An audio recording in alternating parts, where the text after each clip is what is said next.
All right. Hey, Vikings fans. Welcome into another episode of the Skol Hop. I'm Evan. And I'm Austin. And we're just a couple of dudes from Iowa. We like drinking beer and talking about the Vikings. Yeah, we do. And Evan, what did you think about the Super Bowl? Meh. It was okay. I mean, what else do you want me to say? Yeah, Sam Darnold has a ring, and some Vikings fans are a little salty about it, and I don't know if we're among those. Yeah, but as is usual on this podcast for the last 3 years now, we have a lot to talk about when it comes to the quarterback situation surrounding our favorite football team. Yep, there's some other talkers too, but quarterback is a heavy topic. So for now, if you want to check us out at episode 126 of the Skol Hop, grab a cold one and join us. Skol.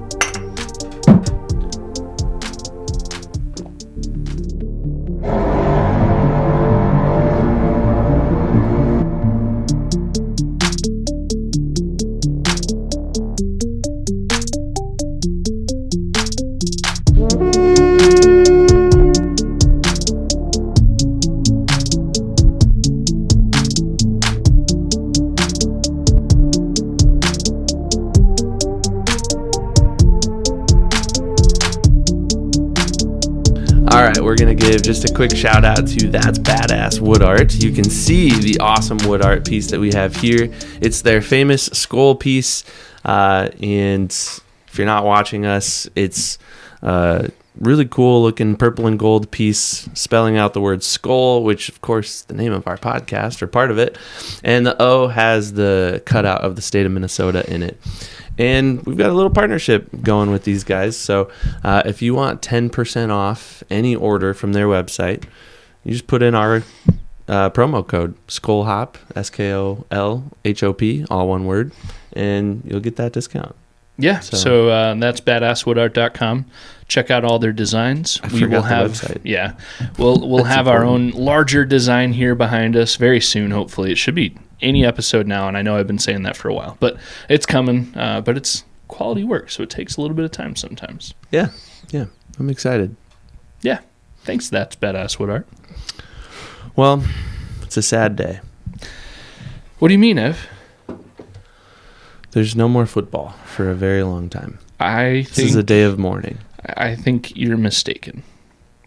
Why is that? Because the St. Louis Battlehawks kick off in less than 2 months. I forgot. It's coming along. I forgot. You're like all in on the XFL. I think it's the UFL now. UFL, whatever. Yeah.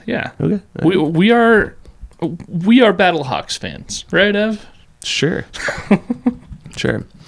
But the good news is we've got beer to drink. We do have beer. And I guess we do have kind of football to watch.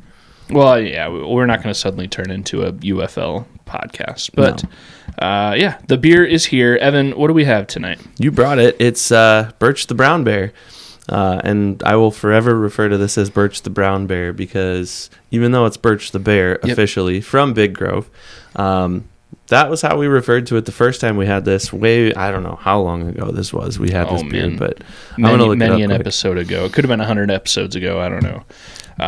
But yeah, I think was it totally mistaking us, like our own fault that we just kept saying Burch the Brown Bear, and then one of us was like, "Oh crap, it's actually just Burch the Bear."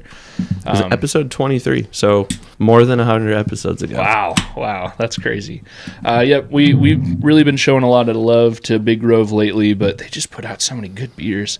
This one is kind of a nostalgic beer for the Skol Hop because it's just really good, and we've had it a couple. This is at least the third time we've had this on the show, I think. I feel like we've had it since. Oh, we did have it twice. Okay. Yeah, we had it on episode 39 as well. Nice. All right. So it's the first time in a while. Yep. Yeah, this one just it's an American brown ale. If you want to hear our overall super in-depth thoughts on this, check out episodes 23 and 39, and then of course we'll talk about it a little bit more now. So you've already poured.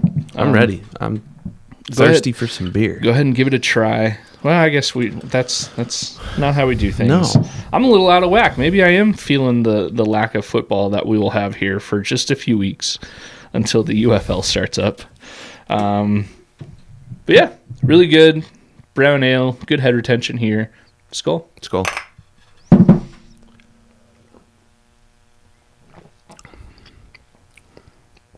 Solid beer. Yep, it's just as good as always. Big Grove, I feel like this is one they don't brew all the time, which is why we've had a pretty long hiatus of having this one.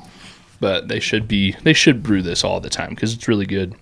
I would drink it any time of the year. It's a good brown ale. It's not, too fluffy either way.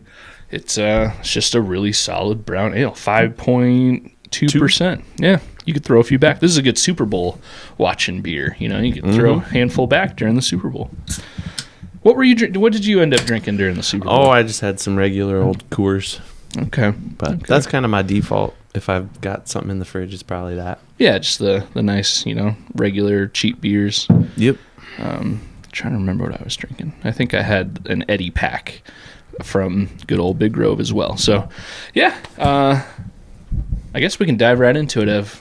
Super Bowl was last night, just about 24 hours ago, and a former Vikings quarterback led his team to beating a few other former Vikings, a wide receiver and a center on the Patriots. Seahawks won. What did it end up being? 29 to 13. Okay. Seahawks. Yep.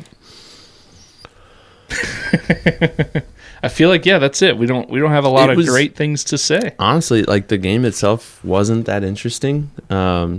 Just was field goal after field goal after field goal. I think what was the halftime score? I don't even remember that. It was like 12-0 or 9-0 right at halftime.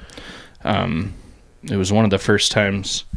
The people I'd been watching it with, we actually looked it up like the last time. It was 9-0, and then they kicked a field goal coming out of halftime to make it 12-0 early in the third quarter. Nice. But yeah, we had looked it up to see when was the last time there was a Super Bowl without a touchdown in it at all. And if what we looked up was correct, there has never been a Super Bowl without a touchdown. Interesting. I think the closest was, I think they said it was 2019, the Patriots and the Rams. It was when Jared Goff was on the Rams and they went to the Super Bowl. And I think the Rams scored something like a field goal, and that was it. And the Patriots got a very late touchdown to be, to make it so that it wasn't the only Super Bowl without a touchdown. So, we still have yet to have a Super Bowl without a touchdown. Each team ended up getting one or two, I think. But yeah, it started off as a really slow game. If you're somebody that goes to sleep early or you didn't really care about the game at all and you just left the Super Bowl party early, most of what you saw was not exciting. Yeah, it's definitely not like the explosive air raid offense that the NFL is known for. But I think a general statement I would make is not very many people would understand where that comes from. Yeah, probably. General statement. It's a major issue if people don't understand that one. Major issue. Oh, man. I guess I'm the captain of that joke. Yeah, that didn't quite work. Captain of that joke. Anyways, what was I saying? Oh, I was making a general statement about how defenses are really emerging, I think, as becoming the more dominant force in the league. I think I could be wrong, and I mean, I've only been podcasting for 3 NFL seasons now, paying closer attention than your casual fan would. And I feel like I've seen that, especially with our team, the Vikings, but also with other teams, that it's no longer just this like offense or nothing kind of thing. The defense has really, all defenses have played big roles. So I think we saw that last night. Yeah, well, and it's interesting because just last week you and I were talking about it, and we expected this to be a pretty offense-heavy game. Yeah. I think both of I don't remember exactly what our score predictions were, but they both were, in the realm of, 28-31 or something like that. I think you were actually a little bit less high on the Patriots' offensive ability, if I remember right. Yeah. Which turned out to be somewhat correct. Yeah. I mean, their offense really couldn't get anything going. So, but yeah, that first half especially, it felt like you just said, the offenses just couldn't really do anything. There was a ton of sacks. I know Drake May got sacked like 5 or 6 times. throughout the game. Sam Darnold got hit his fair share of times. It just turned out that the Seahawks, they got things figured out, and they were more consistent. They would get themselves into field goal range, getting 9 or 12 points before the Patriots scored anything. Maybe even more than that by the time the Patriots scored. But yeah, the Seahawks, they did what I thought they would do.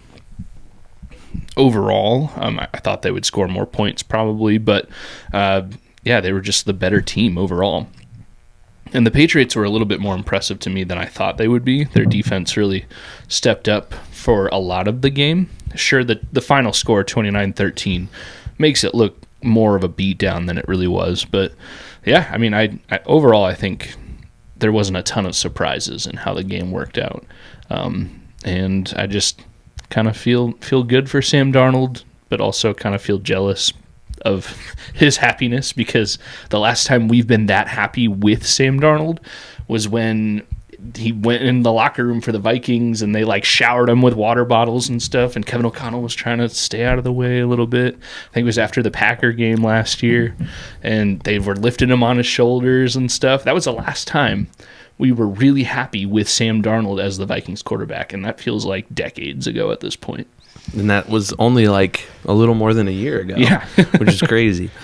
Well, speaking of that, let's get into roses and thorns, because we've been doing it, and I mean, we don't have a game to do roses and thorns for anymore. Yeah, that's true. So this might be the last time until we get football to actually talk about again. Yeah, it might be preseason, or I don't know. We might do some free agency roses and thorns. You never know. We might bring it back before games start. But for a game that we were able to watch, let's talk roses, thorns. You go first.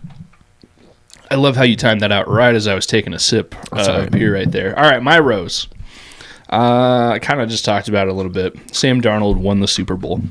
It's kind of a fun stat right now that Sam Darnold is the first quarterback of his draft class to make the Super Bowl, let alone win it. And remember, that draft class includes Baker Mayfield. It includes Josh Allen. It includes, pretty sure, Lamar Jackson. And then, of course, Sam Darnold. And I think those might be the only ones that were first-round picks in that draft class in 2018. I might be wrong about that, but I think that's about it.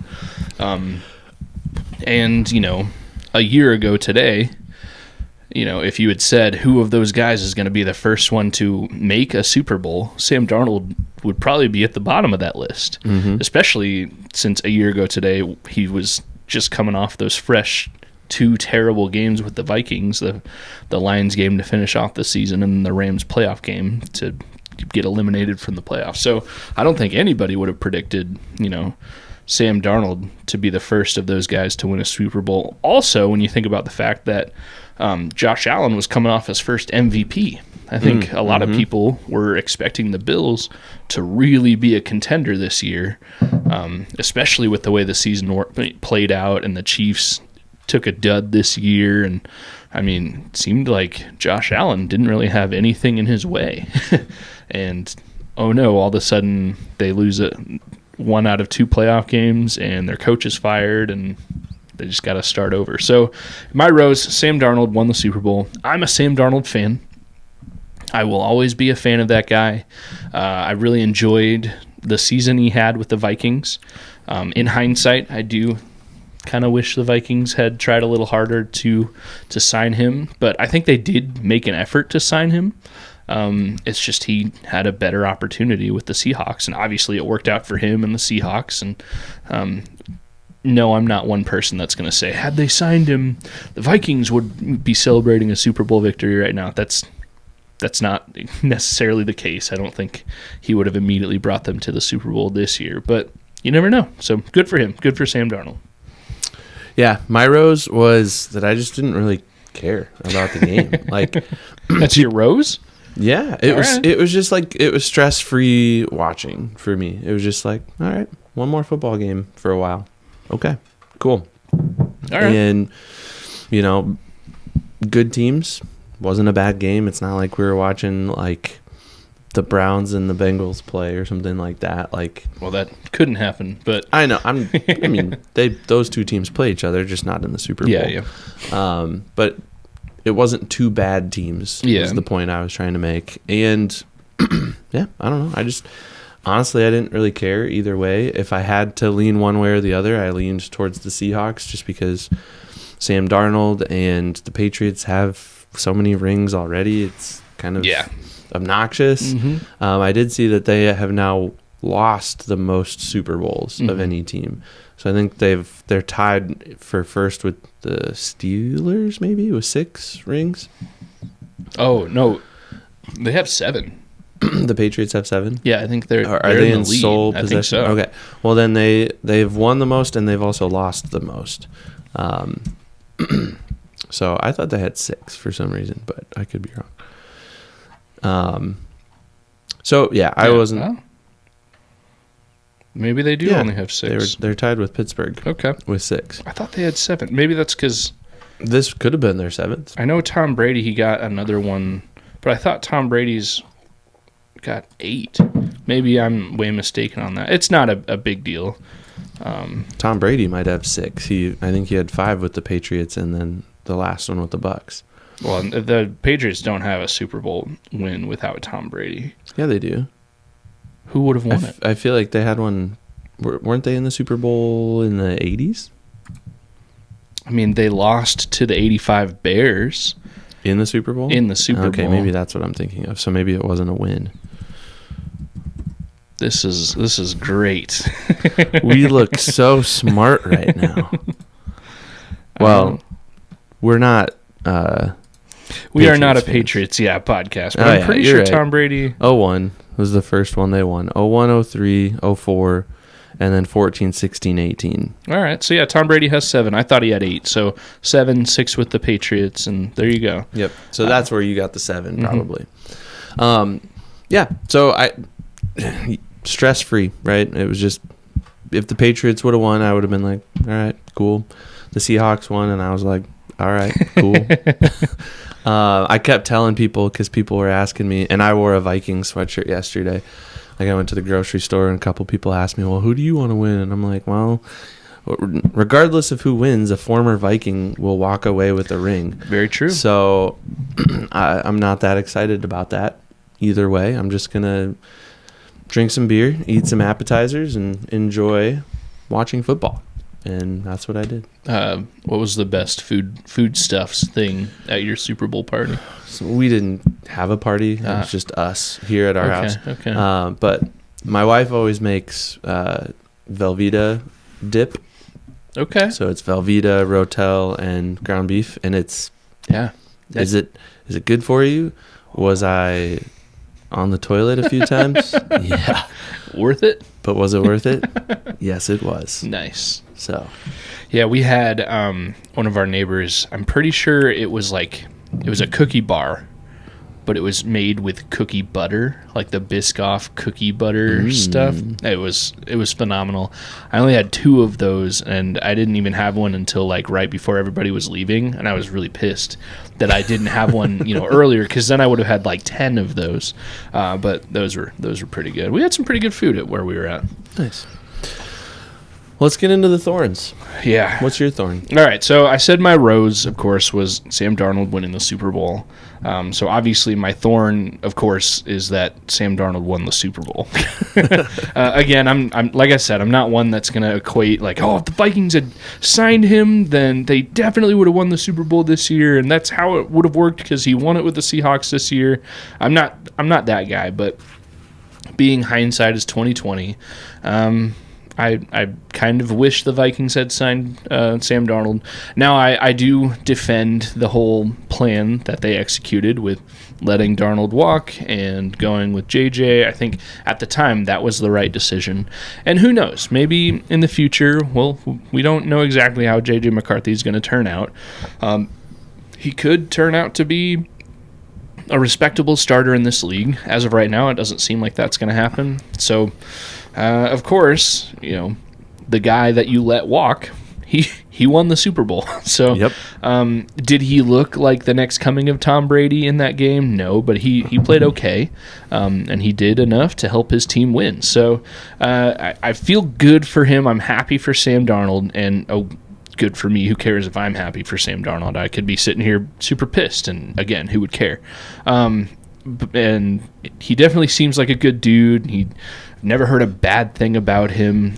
He kept working. He's had a lot of adversity in his career, whether it was earned or not earned. But so I'm happy that he won the Super Bowl, but I'm also sad as a Vikings fan that why couldn't you have done that for us? So that's my thorn, but it's really more of a petty little thorn that I'll get over eventually. Interestingly enough, and not that the quarterback rating is the end-all be-all of quarterback stats, but Drake May had a better quarterback rating than that's tough. He did not look good. Sam Darnold. Yeah. I thought both quarterbacks struggled. Obviously, Sam Darnold threw for 202 yards, 1 touchdown. He only got sacked once, but he had a rating of 74.7. Oh man, he only got sacked one time. Felt like both of them got taken. He got pressured a lot, but he didn't get sacked. Drake May had 295 yards, 2 touchdowns, 2 picks. I think that's really the nail in the coffin for Drake May were the 2 interceptions. And didn't he have a strip sack that was returned for a touchdown?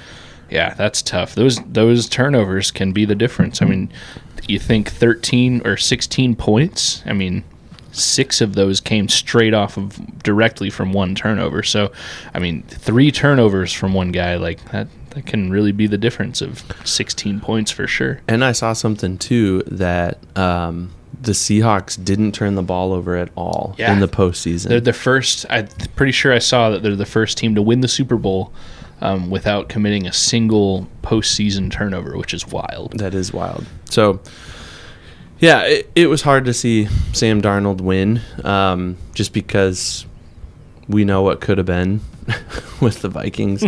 I did see something interesting. I think, who was it? Now I'm blanking on the name. There's an interview I watched 2 weeks ago. It might have been like Tom Pelissero maybe. Was on the Rich Eisen show, perhaps. It's kind of coming back to me now. But they were talking about stuff like this, and I think Rich Eisen was kind of picking his brain like, well, like, how do you handle these, like, hindsight is 2020 moments? Like, if you're the Vikings and you see Sam Darnold have all this success a year later, what do you do with that? And Tom Pelissero, I thought, had a pretty wise comment. He said when it comes to, like, what ends up happening on the field, you can't make, like, these outcome-based conclusions at the end of stuff, right? Like, you can't, like, we can't sit here and, really say, well, woulda, coulda, shoulda with Sam Darnold because we moved on. And that was the choice that was made. And, so while it sucks and it's, there will that with it, we as Vikings fans will torture ourselves with the woulda, coulda, shoulda, but somebody, KOC, somebody made the decision. Probably the guy that got fired would be my guess, to move on from the guy, and now he hoisted the Lombardi trophy last night, and it wasn't in a Vikings jersey. Yeah. I was gonna say, I mean, I think while the Vikings ownership kind of made a point to say it wasn't a decision, the decision to fire Kwesi Adofo-Mensah wasn't based off of 1 or 2 sole things. It was more of a collection of everything they'd seen over the past 4 seasons.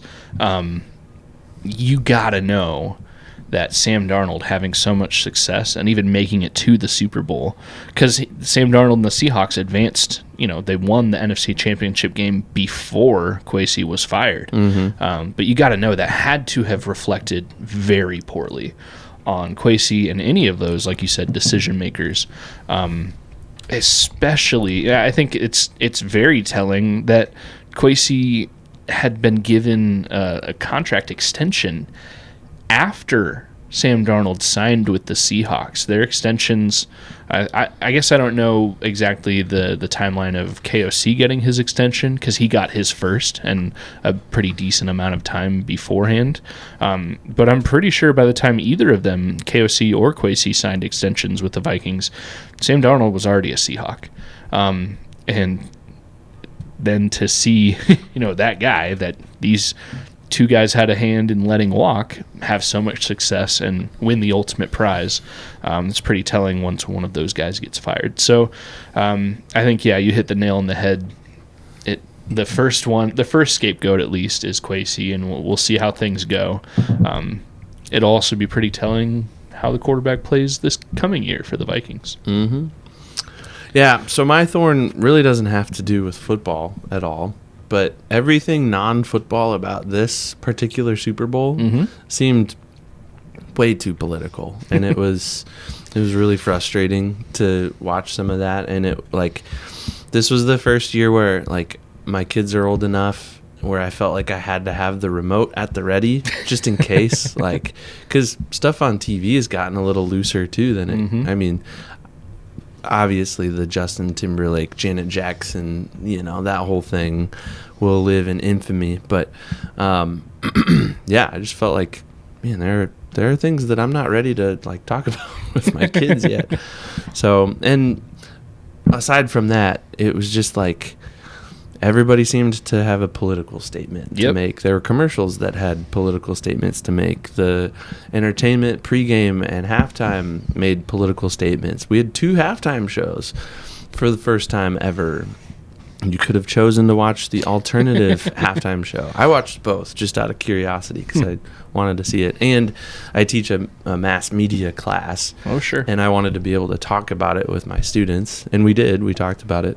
We had a pretty good discussion about it today in class, which was cool. But anyways, it's too political. Let's just play football. Let's just take everything else out of it and play the world's greatest game and have fun doing it. Yeah, I agree. Obviously, on the Skol Hop, we are never going to focus really anything politically. I don't think either of us have much of a desire, even in our personal lives, to really argue about politics with anybody, whether or not they agree or disagree with us. But yeah, I mean, I feel like people were just mad for various reasons that didn't really make sense. I would be happy. I'd be very happy if they just banned all halftime shows. I know you don't like halftime shows. I'm not a halftime show guy. I'm a musician. I like music, and I've enjoyed a lot of the more recent halftime shows, but I did not like feeling torn between which one do I watch? I don't. There are plenty of things in life where having options is good. Yeah, the Super Bowl halftime show isn't one of them. And then I don't know. Both halftime shows were very polarizing. Which is just it's so indicative of where we are right now, just in history and our country and all that. It's kind of unavoidable, but I would avoid it if I were in charge. My oldest daughter is still in elementary school, and she's getting into band right now, which is awesome, and she's having fun with it, and she's actually doing pretty well. She made honor band this year in her first opportunity to earn that. But I'm sitting here thinking, dang it, I'm gonna have to go to high school football games, and I can't go to the bathroom during halftime when she's performing. I do not care about the band or any halftime show. I think I've said it on this show. It could be the Super Bowl halftime show could be my favorite band of all time, and I would still just not care. That's when I go get my food. So yeah, it's annoying that it is so polarizing, and that if you end up watching it with really anybody, it just becomes the focal point of the conversation, and somebody's mad about this and somebody's mad about that, and you never know when people are going to get in arguments, and it's just I don't know, can we just talk about the Velveeta Rotel dip right here, because that's really good job. Yeah, it is annoying when something I love so much in football, even it feels like there's been something political surrounding football probably forever, and I just haven't really noticed, but definitely since the whole Kaepernick thing. It's all right, I just want to watch Aaron Rodgers get tackled by Anthony Barr and break his collarbone. I don't care who's kneeling and who's standing and what language people speak. Just let's throw the football, and I just need the Vikings to win a Super Bowl. That's all I care about. Like, Preach. It is just annoying, and I agree with that, Thorn. Like, why do we have to talk about anything other than quarterback ratings and who tore their ACL and that was a great hit? Like, let's just focus on the football. I don't care about anything else. I agree. Let's take all the politics out. Let's do it. But that's not real life either. I know. I recognize that. I'm a child, and fun, maybe not fun, but interesting fact. Because I did a lot with our high school football team at the school that I work at this year, and I realized that for a time, they're not doing this anymore, but for a time, they weren't allowing the football players out onto the field during the national anthem. Oh, jeez. And it was because of the whole Colin Kaepernick thing, and they didn't want to put the kids in that position to choose, or they didn't, or maybe the other way to say it is they didn't want the kids to think they were doing something. Oh, sure, yeah. You know, by kneeling during the anthem or whatever. So they just kept them in the locker room until the anthem was over, and then they brought them out. Yeah. So I was like, I didn't realize that. And that is interesting because in that situation, you're talking about literal children. Mm-hmm. Like, if there's any level of any media or performance to keep politics out of it, it's when we're just trying to build up kids, and like that's the truest form of sports, is like when kids are playing this game, like learning this game, and that's when it really is more about sports and more about like teamwork and stuff like that. So yeah, if there's any level to keep politics or opinions or anything polarizing out of it, it's definitely high school and younger, because I don't care if you're 17, if you're not 18 yet, you're a child. Like, just go play the game. Well, I would argue even if you're 18 and you haven't graduated high school yet, you're still a child. Yeah, I'm with you there too. But like, you do get that legality of. I teach plenty of 18-year-olds, and I remind them very quickly, you still don't have your high school diploma yet. So until you have that, I'm in charge. Once you have that, go work at Wendy's or something. I'm fine with that.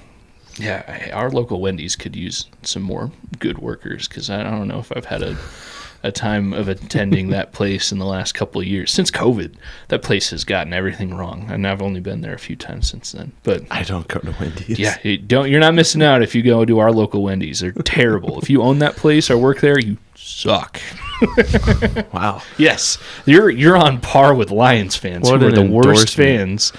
The Skol Hop officially endorses Wendy's. No, we endorse that they suck. To be fair, not to just completely take a crap on Wendy's, but if I'm going to go to that part of town, I'm going to go to Culver's. It's right there. Oh, come on, man. It's right there. I love Culver's. Culver's is so good. You're a traitor. It feels greasy, and it's definitely not healthy. You probably get cheese curds, don't you? Oh, I love their cheese curds. Come on, Evan. We're a Vikings podcast. Are you declaring yourself as a cheesehead right now? There are two. Thank you for tuning in to the final episode. Let me rephrase that. There are 3 good things to come out of Wisconsin. Well, I know 2 of them. I'm kind of curious about the third one. What do you think the 2 You're going to say beer and cheese. I don't know about the third one. Culver's. Oh, God. Beer and cheese curds. All right. I think we need to move on. Now we're getting political, Ev. Now this is what's going to divide us. We've crossed state lines. Well, we don't even live in Minnesota. But we're from Iowa. You don't have to be a Minnesotan to despise Scotty. Oh, trust me.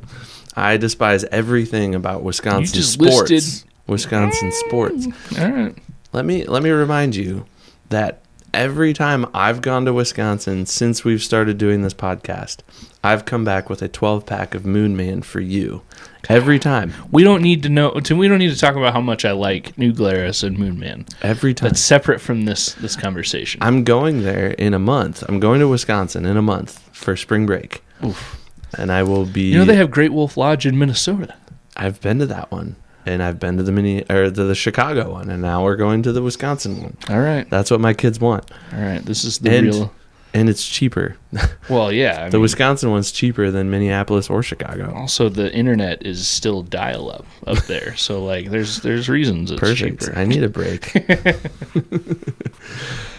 All right. Well, honestly, there's not a whole lot of Viking-specific news to talk about anymore. The season's over. The Super Bowl's definitely over. Next up, we'll have the ramp-up to free agency and the draft and all of that fun stuff. This is kind of an interesting off season because officially the Vikings don't have a GM right now. They have. Did they ever name Rob Brzezinski as like the official interim GM? I don't think so. Or did they just say he's going to be taking care of those He's duties? kind of the guy until after the draft is what I picked up on. Yeah, but I don't think they came out and like, at least they didn't announce that they gave him the official title of like interim GM. Not that it really matters because like you said, he's the guy in that seat. He is going to be making those decisions. And I think Mark Wilf alluded to the fact that Brzezinski and all of the coaching staff, he didn't specifically say Kevin O'Connell's name, but he said, with the help of the scouting and the coaching staff, Rob Brzezinski was going to be making those decisions, which to me implies Kevin O'Connell is going to be right there with him, and Brian Flores and Wes Phillips and anybody else, is going to be right there. It's going to be a group decision, which probably puts a lot of power in KOC's hands that he may or may not have had in the past. And we've talked about it so much we're blue in the face. We might as well continue talking about it so much until we're purple in the face. Just beat the dead horse. Yeah. The quarterback position. That's the flashiest one. It's the most important position in sports. And whether you like J.J. McCarthy or not, you have to agree the quarterback position is not a foregone conclusion of what's happening, in 2026 as of right now. I'm pretty sure Justin Jefferson was on a few interviews over Super Bowl week, and he answered this question a couple of times saying, hey, we got to get the quarterback position right. And he wasn't saying, we need to move on from JJ. He was saying, we need to get JJ where he needs to be, and we need that position to be doing what it's supposed to be doing, which is pretty heavy stuff when your franchise player is comfortable enough to just publicly be like, yeah, I'm just going to answer this question this way and not have it be something he's answering angrily. So, VikingsTerritory.com, one of our favorite sites here, they put out kind of a list of a few positions that are going to be under hyper focus throughout this offseason for the Vikings, and obviously quarterbacks is one of them. We can probably link to the article that we're taking this list from. But at one point, Dustin Baker in this article lists, it feels like 20 names. 26 quarterbacks that could be options. As of right now, we're sitting, early February. These are names that could realistically be talked about for the Vikings in 2026. Evan, I don't know if we need to go down and read all 26 of these names. You and I kind of highlighted a few that could be intriguing. I don't know. How do we want to go about this? Do we just want to kind of highlight or talk about the names you and I have highlighted? Yeah. Why don't we talk about the highlighting names? Obviously, there are some names on here that I don't think the Vikings would ever pursue. Like Teddy Bridgewater. I don't know that he's a viable option at quarterback anymore. Case Keenum, and I'm intentionally naming previous Vikings quarterbacks here, but Joe Flacco. I feel like he's at the end of his career. He didn't. Pro Bowl quarterback, Joe Flacco. Don't even get me started on the joke that is the Pro Bowl. But yeah, let's focus on the names we highlighted. I'll start with probably the sexiest name that's been tossed out there for several months, it seems like now. But that's Mac Jones. Played, or I think is still currently with the 49ers. Was the backup to Brock Purdy. I think played a few games this year, started a few games because Brock got hurt. I can't remember how many exactly, but he's obviously the flashy one. He's the good one. He had some starting experience in New England. He started 8 games. Okay, so more than a few. Yeah. And the Niners were still in it there at the end. Mm-hmm. Like they were. I mean, they made the playoffs. The playoffs and had an opportunity to go farther. So you got to think that that's one of the options that KOC and Brzezinski and whoever else are taking a good long look at, and trying to figure out, how can we work with the folks over in San Francisco to get them over here. I think if you get Mac Jones, it's pretty clear that the Vikings want to move on from J.J. McCarthy. Okay. They think Mac Jones is starter quality. And I think on paper, Mac Jones is a better quarterback than J.J. McCarthy has proven to be. And it might be another Carson Wentz thing where, like, maybe J.J.'s not hurt in camp, but maybe there's some excuse, or maybe there is some phantom injury that pops up in the middle of training camp or in the middle of the preseason. And that's where I could see Mac Jones doing what Carson Wentz did this year, but probably playing better than Carson Wentz did.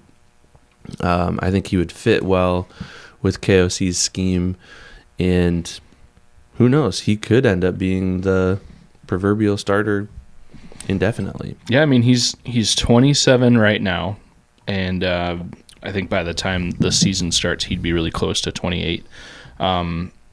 Importantly, the Vikings would have to trade for him. Yep. And it wouldn't be no swapping 6th-round picks just to get this guy.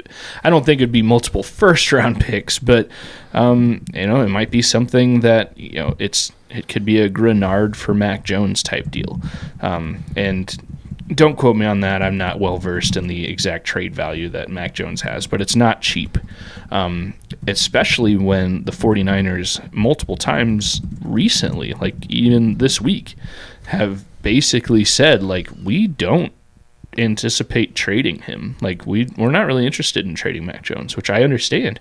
Quarterback is your most important position, and even if you're good with your starter, if you're really good with the backup behind him, that's insurance. That's the best insurance you can have. So there'd be no reason to get rid of him. And some have said, like, the Niners are just trying to talk up his trade value and make it seem like they don't want to get rid of him just because they think they could get more from him if it feels like they have to rip Mac Jones away from the Niners. So I don't know. I'd be intrigued. You said that you thought if the Vikings got Mac Jones, that's immediately saying, hey, JJ's done. Mac Jones, he's our starter. And depending on what it would cost to trade for him, I could get on board with that. But let's just pretend Jones was just a free agent to be had right now. I think he's in that level of competing with J.J. McCarthy in camp. Maybe he'd have the edge. He's like 5 years older. He's got a lot more experience, so he'd probably would win that quarterback battle right now. But to me, it's a lot closer than probably others would think. And I'm not saying you're definitely wrong and you're super dumb for having a different opinion than I do, but I think it'd be more of a battle than we'd think it would be. I totally feel that way, by the way. I feel personally attacked. I'm personally attacking you. I just hope, I really want you to know that. Just kidding. Some of the names on this list I've got that I highlighted, really nobody listed here is somebody I think would immediately take over JJ's job without question, without a battle, like, instantly, hey, they signed this guy, that's done for JJ. But probably the most intriguing for me right now for 2026 for one season, I kind of hate to say it, but Aaron Rodgers. I mean, he's obviously, one of the greatest quarterbacks of all time, whether we like to say that or not. I think for this 2026 season, he might, if you're just looking to win 1 year and then take whatever you can get for the future, I think Aaron Rodgers might be okay. He didn't light the world on fire as a Steeler this past year, but they made the playoffs, even if it did take a missed kick to get there. But yeah, I think Aaron Rodgers with Kevin O'Connell, I wouldn't mind seeing that. I'm not saying that's exactly what I want to happen, but I'd be okay with it if that happened. Yeah, I really only highlighted one other name, and it's a name that just out of pure curiosity, I would be interested to see. Mostly because KOC is known as the quarterback whisperer. Yeah, but I took that title away from him personally. I did. So, well, just because you did doesn't mean I have to. Will Levis is on my list as another one that would be interested. Like you noted with Mac Jones, he's another one that the Vikings would have to trade for, which just means acquiring him would come at a different cost. He might be one of those swap a 7th rounder for a 6th rounder or something type guy. He could be. But he was injured for a while, and I think that's definitely affected his career trajectory. But anyways, yeah, I'd be interested just mostly just for the like, well, screw it. Let's just see what happens. You know, like he's kind of the, let's just do it. Let's just do it to do it and see what happens. That would definitely be a competition. Will Levis is, how old is he? 26. He'll be 27 by the time the season starts. So similar age, a hair younger than Mac Jones, but also 5 or so years older than JJ McCarthy. I would expect JJ McCarthy to win out a competition like that, but maybe that's what everybody gets better with competition, right? So maybe that's what JJ McCarthy needs, is a guy who, like, it's not like they're bringing in an undrafted rookie from this hometown in Max Brosmer, where I don't care who you are. I don't think JJ McCarthy, or really anybody, realistically thought Max Brosmer was going to come in and win a competition between JJ McCarthy. And if Max Brosmer does, then absolutely fire everybody, tear it all down, and start over. Just because he shouldn't. He shouldn't win that competition. Yeah, Will Levis might be another. He's definitely more of a better quarterback than Max Brosmer. I think that would add to the competition in the room, and I wouldn't be mad about it. Yeah, do you think Will Levis would instantly come in and win the job? I'm not saying that he would, and I agree with you that I think he'd be one that would bring competition. But like I said a minute ago, I think with him it's just a like, let's just see, like, let's just throw stuff at the wall and see what sticks kind of thing. And if JJ McCarthy sticks, great. And if Will Levis sticks, great.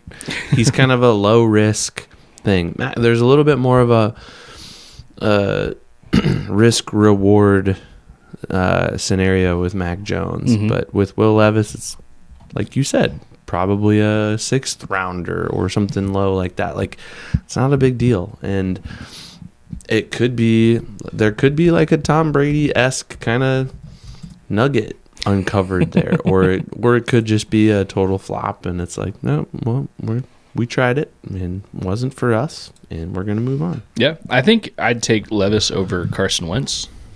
Yeah, I think at this point I would say the same, especially considering the fact that Carson Wentz is quite a bit older and has bounced around the league like crazy. He got really, really injured and had to have surgery, which kept him out of the rest of this season. You have to think, if Carson Wentz would have been healthy, we probably would have seen more Carson Wentz this season. And Carson Wentz, and we made this comment before we started recording, so it's good that we're circling back around to this. Carson Wentz was the better quarterback that played for the Vikings this year. I know JJ McCarthy played more games, but and his stats will look better because he played more games, but I think Carson Wentz was the more effective quarterback in the limited games that he played. And he also had to deal with all the adversity of being the backup and fighting through injury, and knowing that, like, he was basically just crucified out there. Like, Kevin O'Connell was just kept putting him out there, knowing that he was hurt and knowing that he was probably gonna, like, end his season, who knows, possibly even end his career. Yeah, he might not play again. I don't know. So, yeah. All right. I highlighted a couple more names, but honestly, I'm not going to talk about Zach Wilson. I have talked myself out of that. I was going more for like the the Sam Darnold redemption arc, you know, going from the Jets to another couple of teams, and maybe there's something there, but I don't think there's really anything there for Zach Wilson anymore. So I'll just talk about the other name I've highlighted, and that's Daniel Jones. Now there's quite a few issues with Daniel Jones, like that whole scenario. He's coming off of an Achilles tear, and it wasn't one that happened in week 2 of the season. It happened in the back half of the season. I think closer to the middle of the season, but definitely in the second half of the season. So just injury-wise, even if he was an MVP-level player, which I don't think he is, he's still got to deal with coming back from an Achilles tear, which is not easy if he can do it at all. Another thing is he already chose to move on from the Vikings. If we believe all the storyline that the Vikings offered him more money than the Colts did, but he chose the Colts because it was a better situation for him, which I agree with, why would he choose to go back to the Vikings unless he knew, oh, they are done with JJ, and they've told me that, and I am going to be the starter if I'm healthy. So Daniel Jones, he proved as a Colt that there's something there. He's pretty good. He's worth, if he can get back to that health level, he's worth becoming a starter for any team, really. So I think it would work out for the Vikings if that happened. But I mean, there's those hurdles you got to get over. So I don't know. Other than that, I don't see any crazy names on this list that would really get me excited. There's one name that we haven't talked about yet. Oh, I'm excited to hear what you're saying. I added him to the end of our Evan, list. Stop.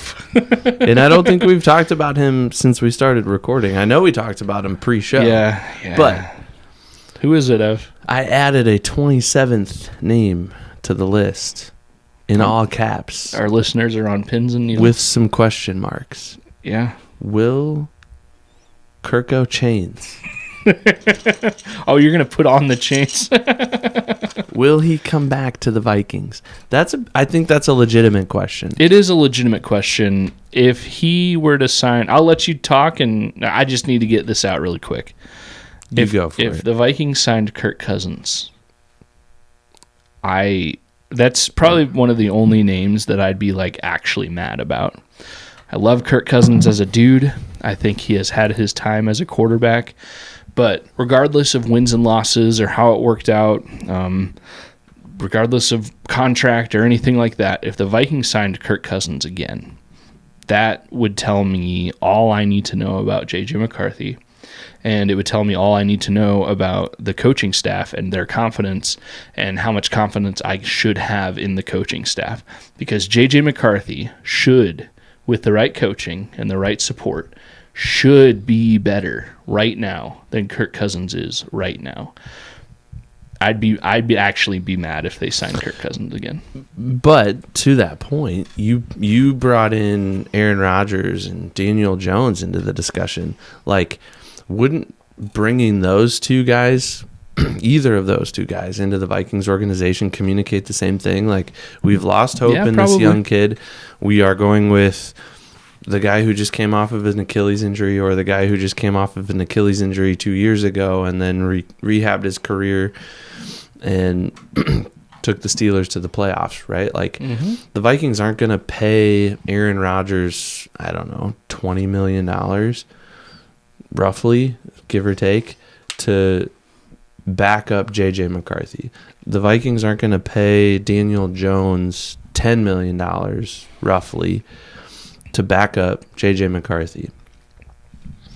The Vikings might pay Mac Jones less than $10 million. Oh, I think if Mac Jones gets traded or whatever, he's probably, I don't know what he makes right now, but he probably makes more than $10 million. He'd be the priciest one outside of Rodgers and Jones. But he's got a base salary, Mac Jones does, in 2026 of $2.8 million.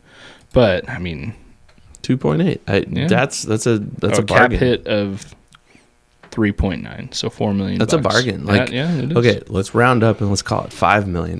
Now you've got a starter quality guy at half the price or a quarter of the price of Aaron Rodgers, right? Will Levis, probably even cheaper than that. Oh, yeah. Absolutely. Kirk Cousins, what I will say about Kirk is, number one, Kirk cannot expect the same contract that he's used to getting, and I think he knows that. I think Kirk is in a spot where he just wants to keep going because he's healthy and he's rehabbed from his Achilles injury, and he wants to see what else he has left in him. And I think there's just a little bit of that kind of motivation in him still, and I applaud him for that. Good for him at that age. I think he's a little older than us. I think he's like 37. Yeah, go out and play a few more years. See if you can earn a few more dollars and, set your family up basically for life. Oh, they're already set up. But yeah, I agree with what you're saying. But if Kirk were to go anywhere, Minnesota or not, he's not going to get. What did Atlanta pay him? Like, what was his yearly? It was salary? 180. It was so much for 4 years with like 100 guaranteed or something like that. And I think I said this last week, but the Falcons look stupid.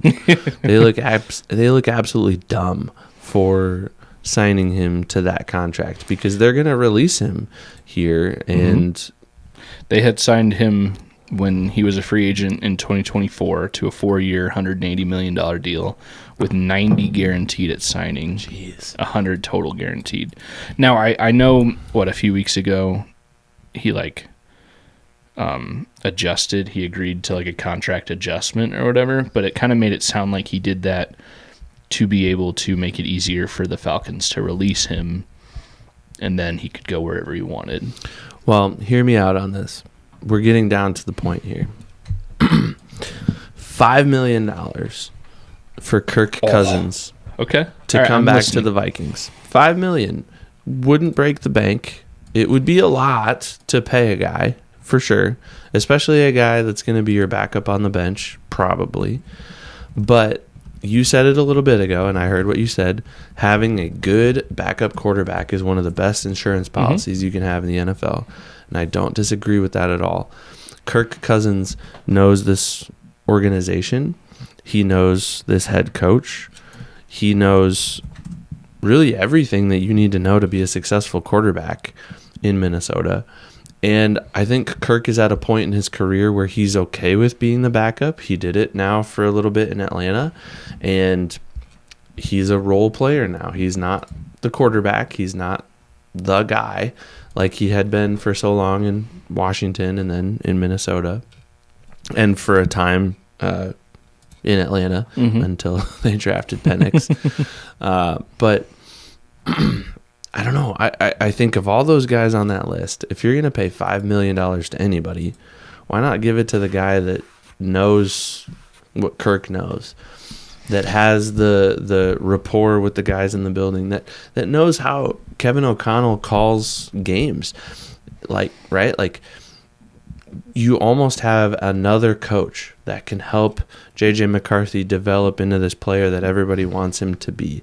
And maybe that's the last-ditch effort. Maybe it's not we're waving the white flag. This kid sucks. We're going to move on from him. Kirk, come finish your career here. Let's see what we can do with the last 2 or 3 years that you've got left in you. I don't see it that way. I see it as bring him in, be the coach that has played, right? He's played. Kevin O'Connell, we know this. Kevin O'Connell, former quarterback. Josh McCown, quarterback's coach for the Vikings, former quarterback. Both have NFL experience, but neither of them have been under center in a decade. And Kirk Cousins has been under center yesterday. Yeah.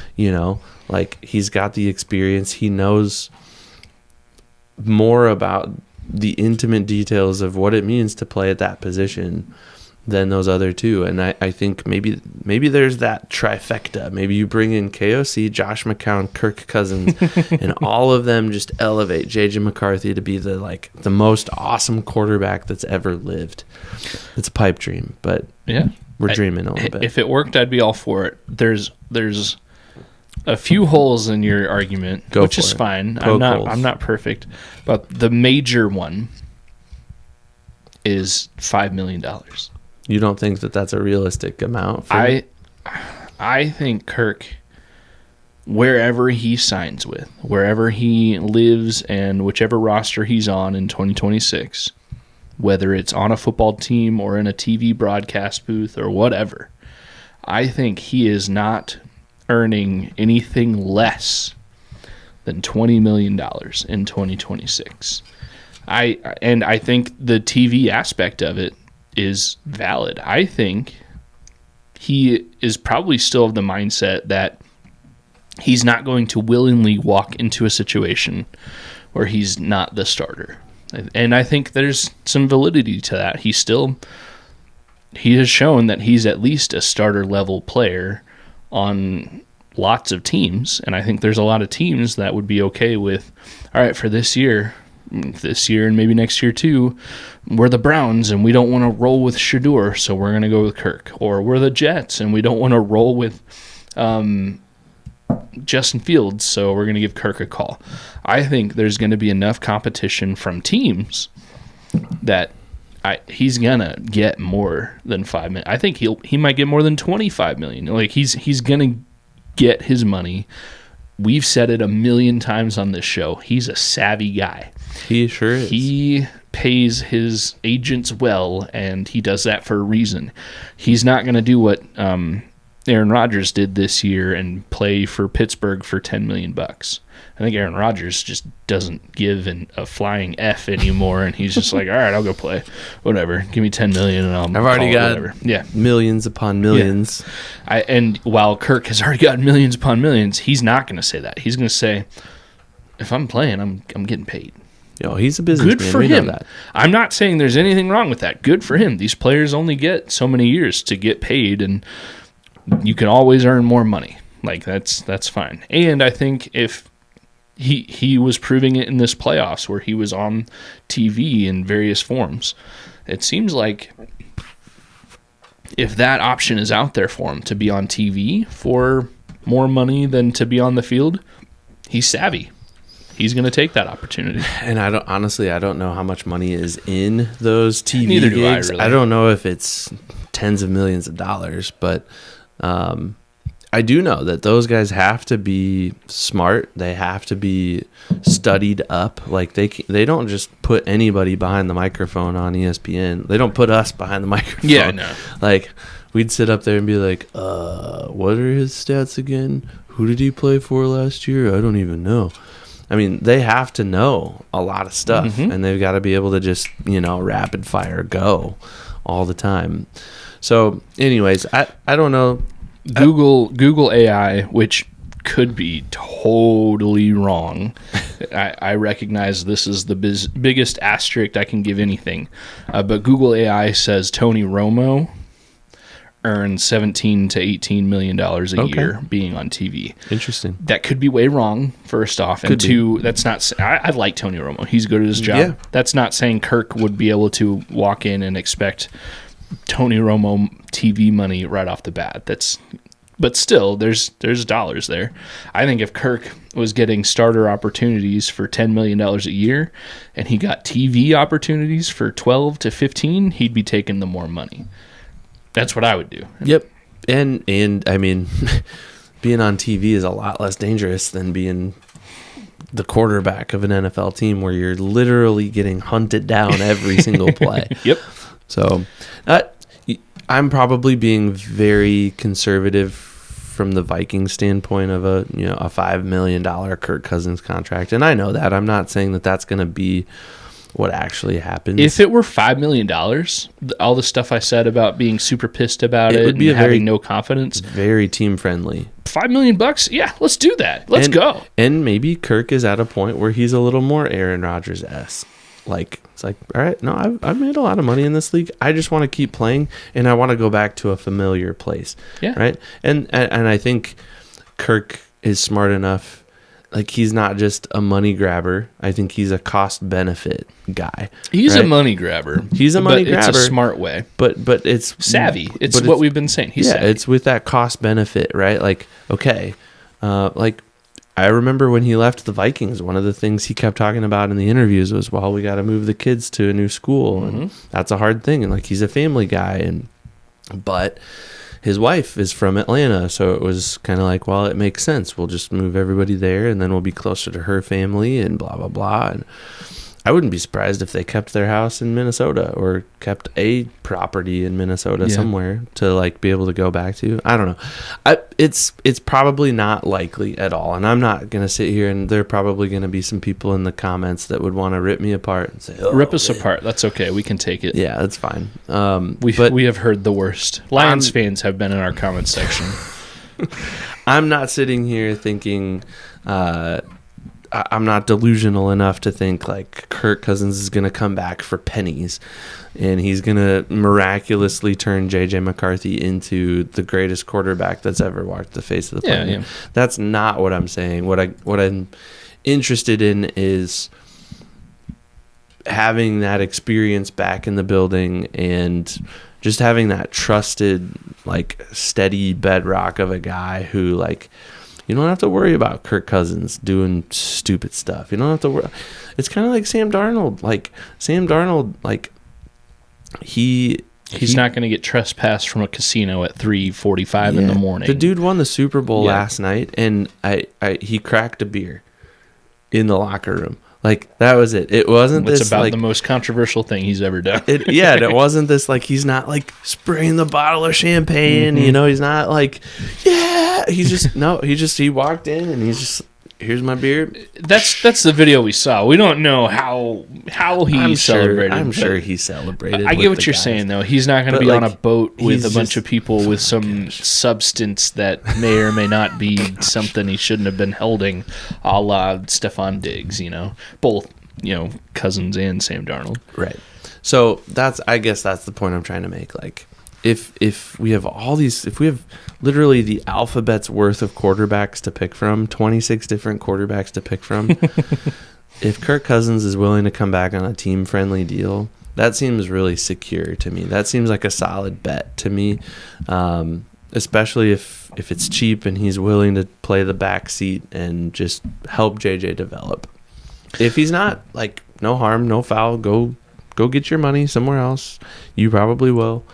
But yeah, I think he's an interesting one. Yeah. And he's even said in some interviews this week that he's open to it. Yeah, but he said that about really any team, excuse me.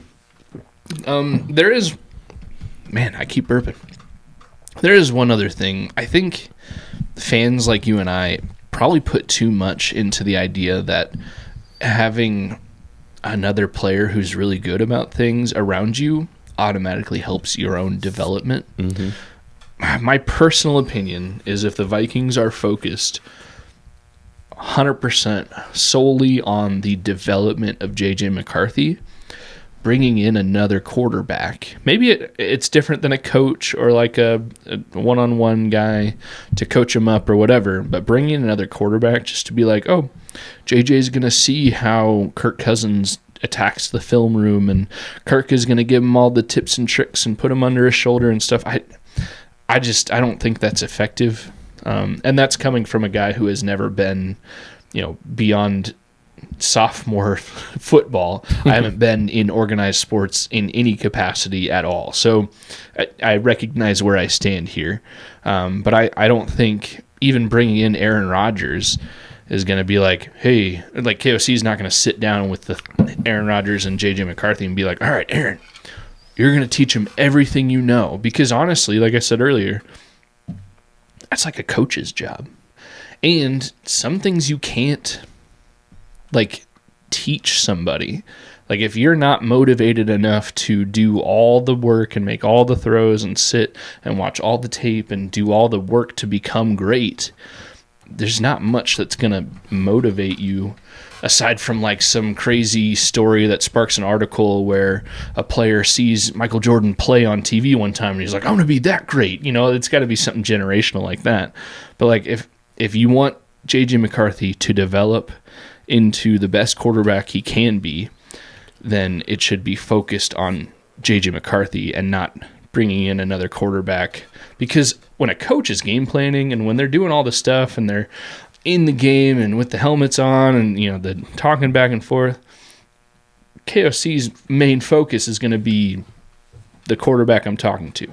When we attended the Packer game, final game of the season, the second J.J. McCarthy came off the field and he said, "I'm out," I zoomed in on my phone. I'm like, what's going on? The coach was not talking to J.J. McCarthy. Like that whole drive that they came off the field and it was like, oh, where is J.J. McCarthy? I looked on the sideline, and when the offense was on the field or on the sideline, Kevin O'Connell was so close and so directly talking to Max Brosmer.